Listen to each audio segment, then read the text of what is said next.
नमस्कार मंडळी, चला तर आज आपण खास दिवाळी विशेष मुगाच्या डाळीपासून 1 महिनाभर टिकेल असे काजू नमकीन किंवा काजू नमक पारे बनवणार आहोत।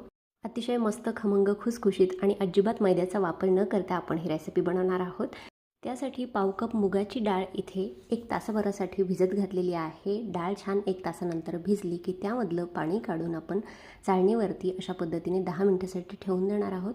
त्यानंतर भिजलेली मुगाची डाळ मिक्सरमध्ये छान बारीक पेस्ट होईपर्यंत ग्राइंड करून घ्यायची आहे। मुगाच्या डाळीच्या पेस्टमध्ये अर्धा चमचा ओवा, 1 चमचा तीळ घालून आणि पाऊण कप गव्हाचं पीठ, चवीनुसार मीठ आणि चिमूटभर हिंग घालून व्यवस्थितपणे त्या डाळीमध्येच आपल्याला ही कणिक मळून घ्यायची आहे। पुरी प्रमाणे घट्ट आपल्याला हे पीठ मळून घ्यायचं आहे। 3 आकाराचे गोळे तयार करून घ्यायचे। त्यानंतर साठ्यासाठी 1 चमचा तूप, 1.5 चमचा गव्हाचं पीठ व्यवस्थित मिक्स करून साठा तयार करून घ्यायचा आहे। त्या कणकेच्या पिठाच्या 3 एकसमान आकाराच्या पोळ्या लाटून त्यावरती साठा लावून घ्यायचा आहे। एकावर एक अशा 3 पोळ्या ठेवून घ्यायच्या आहे। नंतर जाडसर अशी ही जी पोळी आहे मस्त प्रेस करून दाबून घ्यायची आहे आणि काजूचा आकार देण्यासाठी इथे औषधाच्या बॉटलचं झाकण स्वच्छ धुवून इथे वापरलेलं आहे।